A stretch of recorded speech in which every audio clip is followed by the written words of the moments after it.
আসসালামু আলাইকুম। আজকে আমাদের বাড়ির ভিতরে যে কিছু সবজি গাছ আছে সেগুলো আজকে আপনাদের দেখাই।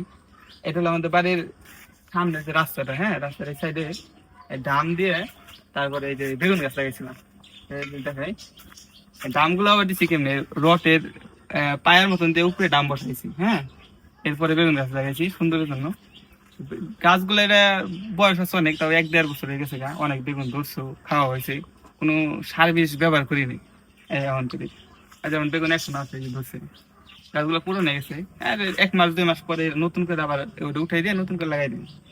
এখন যেটা দেখাই দিছি, এই যে দুই ডামের মাঝখানে করে কিন্তু একটা ফলের ঝুড়ি মানে কেরেট আছে, সেটা মাটি দিয়ে মাটিগুলো করছিলাম। আগে কলমি শাক ছিল, এখন এই যে দাঁড়ার বিচি আছে, এই যে দাঁড়ার বিচি, হ্যাঁ, দাঁড়ার বিচি করে সেটাই দিই, দু একটা করে যা হয় আর কি।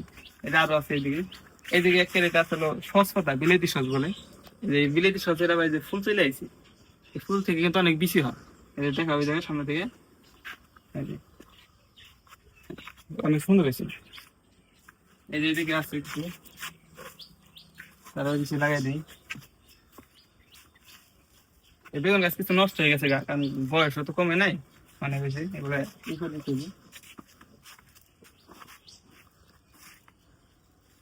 হালকা করে বুনে দিলাম, বেশি ঘন হইলে আবার সমস্যা। এখন যেমন একটু চকে চকে যায় দাঁড়ার বিষয় কিছু কলা খেতের মধ্যে বুনে দেবো, দু একটা যা হয়। আর কি কি সবজি আছে আনা যায় আপনার। এই যে আসলে যে লতি কচুর গাছ, হ্যাঁ, এই যে লতি কিছু কিছু বের হয়েছে যে এখন। লতি আর কি খাওয়া শেষ হয়ে গেছে, জাংলা ভেঙে ফেলছি, যে মাটি উঠে যে এর জন্য। এই যে লতি গাছের যে মুথারা আছে, গুড়া আর কি, কচু গাছের, এই গুড়াটা খাওয়া যায়। এই দুইটা গাছের গুড়া নিয়ে যাবো, যে গাছটা ভাঙ্গি, লতিটা থাকে জায়গা।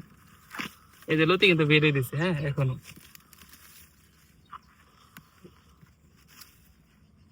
এটা কিন্তু গাছের গোড়া নিচ পর্যন্ত খায়, সেটা জল মত খাইতে এই করলে হয়ে যাবে।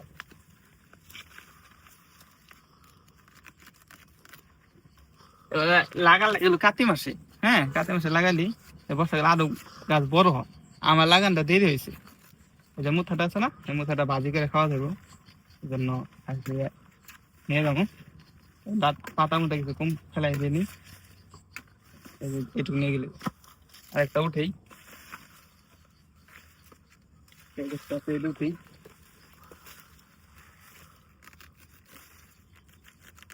এই কচু এই মুঠাগুলো ভাজি কিন্তু খুব মজা, কারণ আরো 2 দিন আগে নিছিলাম। চিংড়ি মাছ দিয়ে রান্না করলে ভালোই লাগে। পরিষ্কার করে নিতে হবে।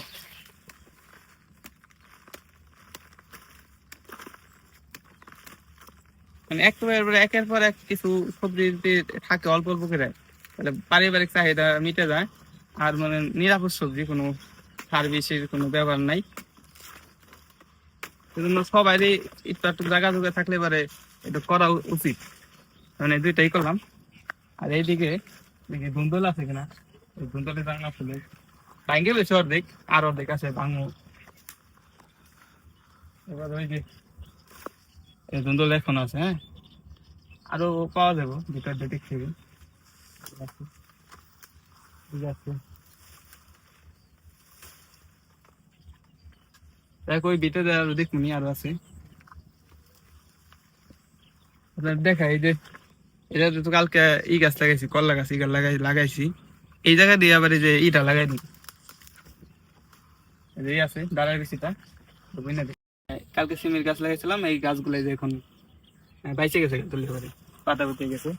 এই দাঁড়ার বেশি গুলা যেমন হালকা পাতলা করে আর কি পুরোটা খিটে দেবো, 2-4 টাকার যা হয়।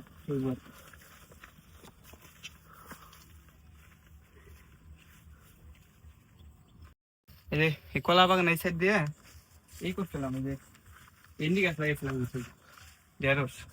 গাছগুলো বয়স হয়ে গেছে, এখনো কয়েকটা গাছে ধরে। আমি কালকে নিয়ে গেছি তো, এর জন্য আর কি আজকে নাই। এই যে কিছু বেসনে রাখছি, যে কত বড় বড় হয়েছে বেসনগুলো। এই যে ভেন্ডি গুলো আর আবার দিন গেলে পরে নেওয়া যাবে। আর এই যে নতুন কাইন নিয়েছি দেখছেন, এই যে একটা কাইন আছে নতুন, মোটামুটি ভালো বড় কাইন আসছে, হ্যাঁ। আর এই যে এইদিকে বেসন রাখছি গাছে, ভেন্ডি গাছে, এই যে ভেন্ডি গাছের এই যে বেসন গুলো সামনে এবারে বেশি না কিন্তু এই যে এই জায়গায় বেসন আছে। যাই হোক, আজকের জন্য এই পর্যন্তই। আল্লাহ হাফেজ, ভালো থাকবেন।